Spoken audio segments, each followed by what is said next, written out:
आपलं स्वागत आहे सतत 24 तास 24 बातम्यामध्ये। आजची बातमी उस्मानाबाद धाराशिव शहरातील पोद्दार इंटरनॅशनल स्कूल, जो की हा डी मार्ट बायपास रोडला स्कूल आहे, ज्या ठिकाणी 2 दिवसापूर्वी एका 13 वर्षीय विद्यार्थ्याचा अपघातामध्ये मृत्यू झालेला होता। जो की हा अपघात IRB व NHAI या कंपन्यांच्या गलथन कारभारामुळे व सर्व्हिस रोड नसल्यामुळे हा अपघात घडला, याचा संताप व्यक्त करत नागरिकांनी आज बायपास रोड डी मार्टच्या समोर रास्ता रोको आंदोलन केलेलं आहे। यामध्ये यांच्या प्रमुख मागण्या आहेत, जो की या मागण्या मान्य व्हाव्यात व त्वरित येथे सर्व्हिस रोड व्हावा व NHAI आणि IRB वरती सदोष मनुष्यवधाचा गुन्हा दाखल व्हावा, अशी मागणी करण्यात आलेली आहे। हे काही लाईव्ह फुटेज आहेत जे आम्ही आपल्यापर्यंत पोहोचवतात। यामध्ये अजून एक घटना आहे ज्यामध्ये याचा कुठेतरी हेही लोक जबाबदार आहेत। त्या अगोदर काय घटना घडली, रास्ता रोको आंदोलनामध्ये काय मागणी करण्यात आलेली आहे व काय यांच्या समस्या आहेत, ह्या जाणून घेऊयात। नेमकं काय आहे प्रश्न हे आपण पाहूयात, त्याच्यानंतर याच्यामध्ये नेमका काय प्रकार घडलेला आहे आम्ही आपल्यापर्यंत पोहोचू। तोपर्यंत यांच्या प्रतिक्रिया ऐकून घ्या, यामध्ये नागरिकांनी काय मागणी केलेल्या आहेत। तर आपण पाहूया नेमक्या काय मागण्या आहेत।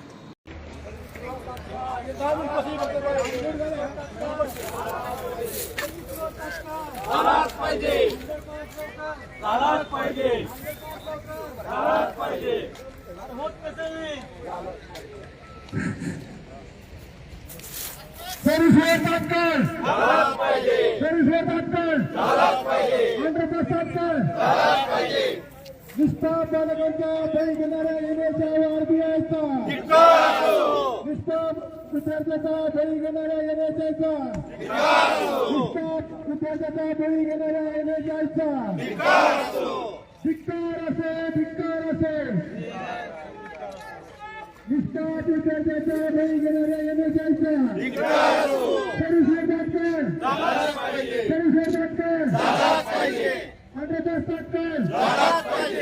या ठिकाणी सर्व्हिस रोड अंडरपास पद्धतीचे कामे लागतात।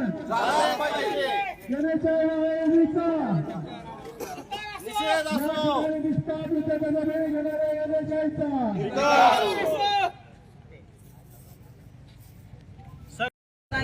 माझं तर असं म्हणणं आहे, त्यांचा टोल नाका बंद करावा।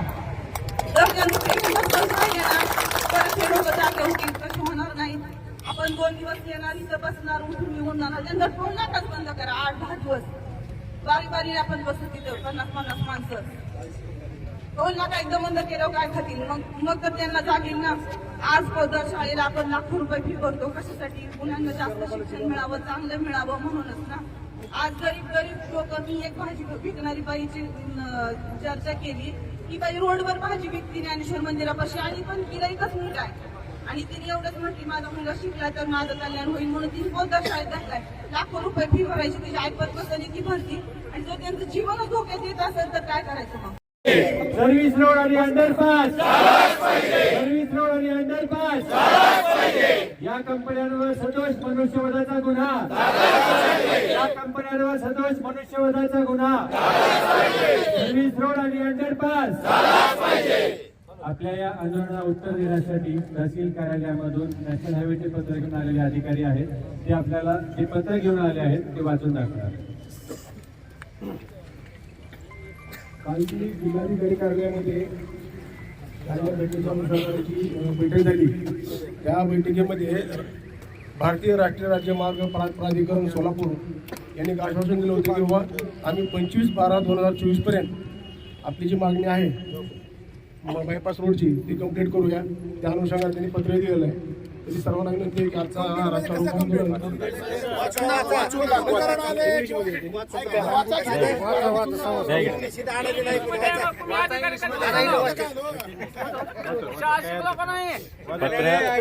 पत्र इंग्लिशमध्ये आलेलं आहे, मी वाचून दाखवतोय।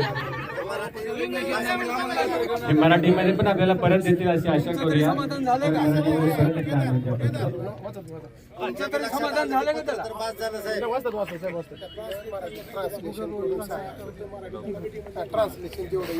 कालची बैठक झाली, त्या बैठकीमध्ये असा निर्णय झालेला आहे की खालचा जो बायपासचा रोड आहे तो 25 तारखेपर्यंत पूर्ण करून देऊ असे सांगितलेलं आहे।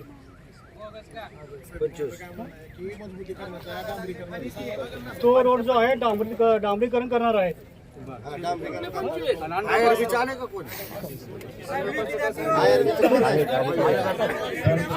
मीटिंग में डीएम साहब ने पोद्दार स्कूल से लेके उपला रोड तक का जो सर्विस रोड है उसका डामरीकरण का 25 तारीख तक का बोला हमको, और हम सर उसको 25 तारीख तक डामरीकरण करके देंगे. अंडरपास है क्या?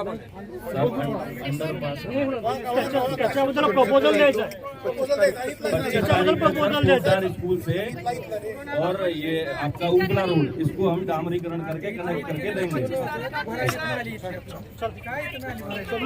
या ठिकाणी तर आपण पाहिलात नागरिकांनी रास्ता रोको आंदोलन केलेलं आहे. हा रास्ता रोको आंदोलन Osmanabad Dharashiv bypass road Poddar international स्कूलच्या समोर हा रास्ता रोको करण्यात आला होता, ज्यामध्ये 1 ते 2 तास रास्ता रोको आंदोलन चालला, ज्यामध्ये नागरिकांनी मागण्या केल्या, सर्व्हिस रोडच्या मागण्या केल्या. त्यामध्ये IRB कंपनी NHAI कंपनीचे काही कर्मचारी तिथे उपस्थित होते.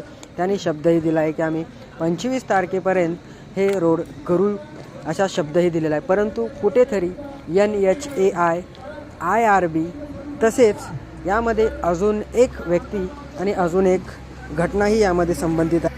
नागरिकांनी जो संताप व्यक्त केला IRB व NHAI या कंपनीवरती केला, हाही बरोबर आहे. यांनी सर्व्हिस रोड केला असता तर त्या निष्पाप व्यक्तीचा, त्या निष्पाप विद्यार्थ्यांचा मृत्यू झाला नसता. परंतु यामध्ये कुठेतरी शासन आणि लोकप्रतिनिधीसुद्धा जबाबदार आहेत. आणि प्लस यामध्ये शाळा पोद्दार इंटरनॅशनल स्कूलसुद्धा यामध्ये जबाबदार आहे. जेव्हा या शाळेमध्ये, आणि ही शाळा एका बायपास रोडवरती आहे, ह्याला रोड नाही आहे, अशीच एक शाळा विद्यामाता हायस्कूलही आहे, जो की हे पण शाळा बायपासलाच मोडते. त्या ठिकाणी भलेही बायपास रोडला स्पीड ब्रेकर नसतो, परंतु या ठिकाणी शाळा आहे असा 500 मीटरच्या अगोदर बोर्ड लावणेही आवश्यक असतो. प्लस पोद्दार इंटरनॅशनल स्कूलमध्ये कर्मचारी काम करणारे भरपूर आहेत, सिक्युरिटी गार्डसुद्धा आहेत. यांचंही कर्तव्य होतं. लाखो रुपये खर्च करून नागरिक एका खाजगी शाळेमध्ये मुलांना पाठवत आहेत की कुठंतरी त्यांची तिथं सुरक्षा असते म्हणून पाठवतात, परंतु हे कुठेही इथं सुरक्षा दिसलेली नाही आहे. 4-4 सिक्युरिटी गार्ड फक्त गेटवरतीच उभे असतात. यांचाही कर्तव्य होतं की यांनी या लोकांना 200 ते 500 मीटरचा रस्ता दाखवण्यात यावा, अंतर दाखवून त्यांना किंवा त्या ठिकाणून जाण्यासाठी प्रोत्साहन देणं आवश्यक होतं. त्यांना तो रस्ता दाखवणं गरजेचं होतं. एवढे पैसे भरून विद्यार्थ्यांना तिथं शाळेत पालक पाठवतात, परंतु हे इथं कुठंही दिसलेले नाही आहे. आणि यामुळे सुद्धा पोद्दार इंटरनॅशनल स्कूलसुद्धा या विद्यार्थ्याच्या मृत्यूला जबाबदार आहे असे मला वाटते. आणि आपल्यालाही वाटत असेल तर नक्कीच कमेंट करा, कारण शासन प्रतिनिधी यांनी वेळोवेळी मागणी केली, मागणी झालेली नाही. शाळेने सुद्धा वेळीच ह्याचं नियोजन करणं गरजेचं होतं. ज्या ठिकाणी शाळा आहे, शक्यतो हा शाळा बायपासवरती आहे, स्पीड ब्रेकर नसतो, परंतु मागणी केल्यानंतर होते हे सुद्धा गरजेचं होतं. शाळेने याची मागणी केलेली नाही आहे की स्पीड ब्रेकर लावणं आवश्यक होतं. प्लस 500 मीटरपासून लांब येथे शाळा आहे, वाहने सावकाश चालवा असाही बोर्ड तिथं लावणं आवश्यक होतं, परंतु याची कुठंही अंमलबजावणी झालेली दिसत नाही आहे. विद्यामाता शाळा असो, पोद्दार इंटरनॅशनल स्कूल असो किंवा इतर ठिकाणी जिथं शाळा आहेत, अशी घटना किंवा अशी अंमलबजावणी आहे का, हा एक सर्वात मोठा प्रश्नचिन्ह निर्माण होतो आहे. तर येथे कुठेतरी मलाही असं वाटतं आहे की लोकप्रतिनिधी असो किंवा पोद्दार इंटरनॅशनल स्कूल असो, कुठेतरी हेही जबाबदार आहेत. यांनाही यांच्यावरही सदोष मनुष्यवधाचा गुन्हा दाखल होणं गरजेचं आहे. कारण ही वेळेच एवढ्या गोष्टी इथं सुटसुटीत करतात, शाळेमध्ये एवढ्या यांना व्यवस्था देण्यात येतात, परंतु एका विद्यार्थ्यांचा मृत्यू कोणत्या कारणामुळे झाला याच्या पुढे तरी यांनी ह्या गोष्टी करतात का हेही पाहण्यासारखे असेल. यामध्ये पोद्दार इंटरनॅशनल स्कूल जबाबदार आहे किंवा नाही, हे आपल्याला काय वाटतं हे आम्ही आपल्यापर्यंत नक्कीच आम्हाला पाठवा की आपल्याला यामध्ये काय वाटतं. प्रत्येक ठिकाणी आपण पाहतो, जेव्हा आपण जातो की 500 मीटरच्या आतमध्ये जाताना आपल्याला सुद्धा दिसतं की येथे स्कूल आहे, वाहने सावकाश चालवा किंवा स्पीड ब्रेकर असतात. आता प्रश्नचिन्ह हा पण होतो की बायपास आहे आणि हायवे टच आहे, नॅशनल हायवे आहे, स्पीड ब्रेकर कसं असेल. परंतु त्याच नॅशनल हायवेवरती शाळा आहे ना, तिथेही मुलं आहेत, शिकतायत, तर तिथं स्पीड ब्रेकर असलं असतं तर काय घडलं असतं, हा माझा प्रश्न आहे. परंतु तुम्हालाही काय वाटतं हेही गरजेचं आहे, कारण जिथे शाळा आहेत, जिथं मुलं त्या ठिकाणी त्या रोडला टच आहेत, तिथं सर्व्हिस रोड तर होणं गरजेचं आहे. सर्व्हिस रोडवरती स्पीड ब्रेकर होईल, परंतु त्या अगोदर ते शाळेच्या समोर बरोबर नॅशनल हायवे होता. 500 मीटरच्या अगोदर बोर्ड लावणं आवश्यक होतं. हेही मागणी केलेली आहे की सर्व्हिस रोड कधी होईल तेव्हा ते बोर्ड काढला असता किंवा राहिला असता तरी काही फरक पडलं नसतं. परंतु हे कुठेही झालेलं दिसत नाही आहे किंवा तिथल्या सिक्युरिटी गार्डनं त्या मुलांना एक रस्ता दाखवण्याचा प्रयत्न केलेला नाही आहे.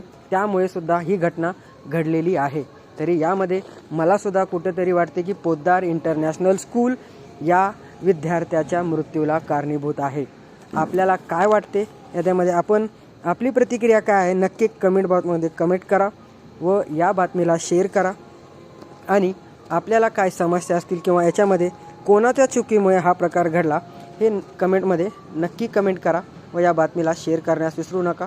बातमीला लाईक करा व आमच्या चॅनलला पाहत राहा. सतर्क 24 तास 24 बातम्या ब्युरो. मी अल्ताफ.